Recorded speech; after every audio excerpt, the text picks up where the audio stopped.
Vi kan se billeder her fra Krudttønden. Man kan altså se ganske tydeligt skudhullerne i dørene i glasfacaden, som er i facaden til Krudttønden. Altså en café, der ligger lige bag ved parken på Østerbro i København, hvor der var et debatarrangement i dag, som skulle handle om kunst og ytringsfrihed og blasfemi.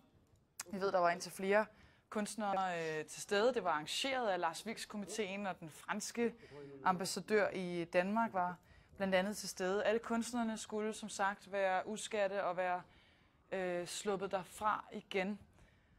Og nu skal vi ud til Krudttønden. Vi har Palle Poulsen, TV2-reporter, med derude fra. Palle, 2 folk blev bragt ud på borger her, mens vi har stået her. Og lad mig se, de sidste ambulancer er kørt væk, så vidt jeg lige kan se. Men da vi ankom til stedet, der var der 5 ambulancer, og så var der 2 lægeambulancer.